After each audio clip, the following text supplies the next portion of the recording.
Let's go! I'm trying to win. Let's get it.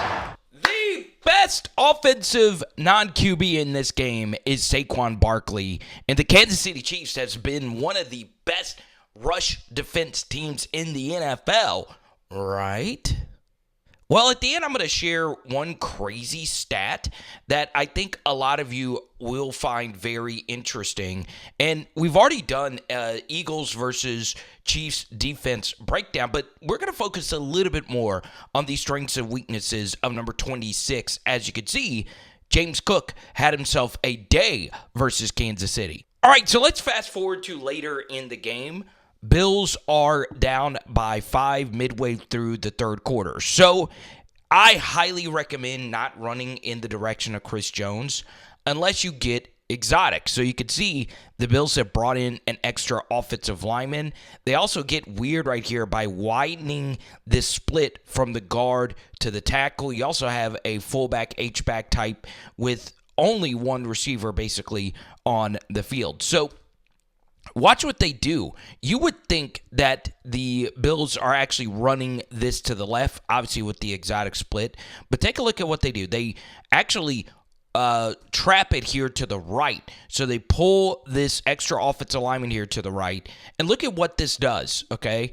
By showing a run to the left here, you'll see that off the snap, Chris Jones is thinking that this could be a run to the Bills' left, but it's actually a run trapping back to the right. So they get the double right here on Chris Jones. O'Cyrus Torrence does a good job sealing him out. And the problem is George Karlaftis, who's playing at a really high level right now, actually sheds this block right here by number 70 coming across on the trap. All right, so Karlaftis makes this play by getting underneath it because he knows he has contain help. So he wrong arms it or actually just gets underneath that block right there. And you'll see if this block was made right here by 70, he needs to be on this side. This is a big run right here by James Cook. Now, if you're an Eagles fan watching this, one thing to keep in mind when watching these Chiefs linebackers, this is not the most talented group in the NFL, but they are very good. And where they really shine is just knifing in and missing blocks. Watch Tranquil right here. He gets to the opposite side of this guard right here and goes underneath him and makes this play, and it only goes for 5 yards. So if you're going to run at Chris Jones, you got to get exotic, but you also have to execute all the other blocks. All right, let's get to the very next play. And the best play callers in the NFL, the Joe Brady's of the world, they are really good at run sequencing. So you stay heavy with the extra offensive line in here to the left side, but instead of it being a creative trap, this is just a straight-up run that James Cook bounces to the outside, and he sends the corner right there to the underworld. So let's break this down from the end zone view. Okay, so Josh Allen motions a bigger receiver in Hollins to the left side, and remember, the Chiefs are thinking, okay, the last time they were in this formation, they actually ran away from the strength call. They were pulling linemen, and they also do a good job right here. You could see that Dawkins looks like he's in a pass kind of set, but this is just a typical run to the left side. No pullers, no nothing, and they get a double right here on Chris Jones. Where this play is actually made, though, is right here to the left side. Dana, 51. He's had his issues in rush defense this year. Look at that. Tackle just seals him to the inside. And by sealing him to the inside, watch what happens. This gets 2 guys in the same gap, and it cuts off Chris Jones from making this play. So, in theory, Dana is actually the one blocking Chris Jones. He dominated his assignment, okay? And because Dana got abused so badly, it makes this second-level block by Dawson Knox that much easier, right? Because let's just say Connor beats Knox to the outside. Cook can just take it to the inside. But instead, Cook sees that Knox is also dominating Connor, and he bounces it, all right? Now, any Chiefs fan will tell you, outside of superstar number 22 McDuffie, their corners have had issues tackling on the perimeter, all right? And Do you think Saquon is better at that than James Cook? You bet your tail he is. We talked about Cook in our first breakdown. He's been struggling. So it's something. Alrighty, so let's discuss the Philadelphia Eagles. All right. It's very interesting how creative they get in the run game, in particular on pitch plays. I love that little fake to the right, pitch opposite direction to the left. And one thing that's very interesting about Saquon Barkley is, yeah, he does miss a lot of tackles, but one small undertold story is how much more productive he's been running to the left compared to the right. So as he runs this in, you're taking a look at a few different stats right here that shows that his runs to the left, whether it's yards per carry, explosive run rate, 10-plus yard runs, it's been a bigger strength than runs to the right. Now, he's been good to the right as well. Now, this is somewhat anecdotal, but one thing I've enjoyed watching with the Chiefs is how they defend pitch plays. They actually are really good at it. And obviously, this is a run to the right, but this is the final drive of the game. And 98, who's had an overall tough year, he's the one that makes this play. So this is just a simple pitch to the right.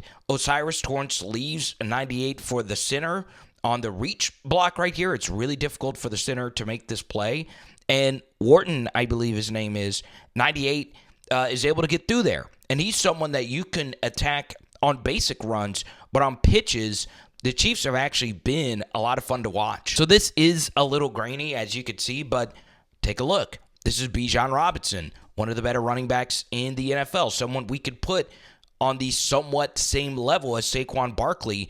And you'll see that the Falcons, based on their numbers here, probably like this run fit right here. But Shamari Connor, 27, who's had his ups and downs, beats the block to the inside, and he meets Bijan right here before he can get to the alley here versus a safety. And here we go. The Chiefs versus another pitch to the left. This time you have a receiver split zoning over here to the right.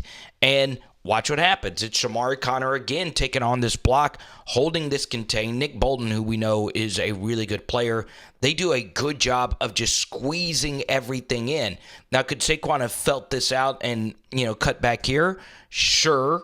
But, man, the Chiefs have been good on pitches. But pitches are honestly just a very small part of the Eagles' rushing attack. Sure, they like it because it gets Saquon in a more dangerous position versus a defense. But this is kind of like the play you saw a little bit earlier. So you have an overload here, but this time it's the tight end splitting out instead of the offensive tackle. And watch what happens. This is a run, obviously, to the left. And look at Jordan Mailata. He's the one that sprung the initial Commanders touchdown you saw. But look at this hole. And look at how Saquon presses here to make this defense think that he could be going here, but he's actually pushing this thing right over here. And once again, this is a Ravens defense that we would put on the same level as the Kansas City Chiefs. So it is something, considering the Chiefs' rushing defense is a top 5 unit. And Eagles love, and I mean love, pulling their linemen. Once again, it's Jordan Mailata, who I still think is underrated. He's pulling around here to the right side. Look at Mekhi Becton get a good block. Lane Johnson, probably their best lineman, right tackle, kicks this end out, and Saquon is through here. And once again, you're in a tough spot.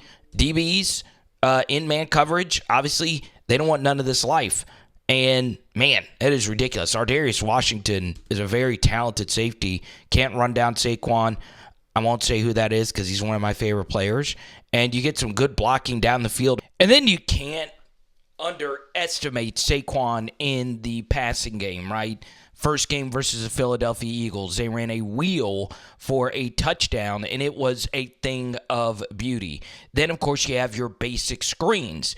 And then, of course, you have Jalen Hurts extending plays and finding Saquon in the passing game. He has been really good, and he's not really known for catching the football out of the backfield. And obviously, what makes it really dangerous is if you don't account for it, he's got even more space to operate with. So it is something that you must pay attention to. And then, of course, you have the zone read game. Josh Allen, Jalen Hurts, equal level of runners. And as you can see, Josh Allen pulls this for a huge, huge, huge gain. And then once again, Cook, number 6. This is a very difficult tackle to make, but he's not able to make it, and at least he slows him down. Josh Allen is able to fall forward for a few extra yards. Let me know, Kansas City Chiefs fans, Philadelphia Eagles fans, NFL fans, who do you think has the upper hand? This really good Chiefs rush defense or the Eagles rushing attack, which honestly wasn't all that explosive versus the Chiefs a few years ago. It was mostly Jalen Hurts, his legs, and his arm.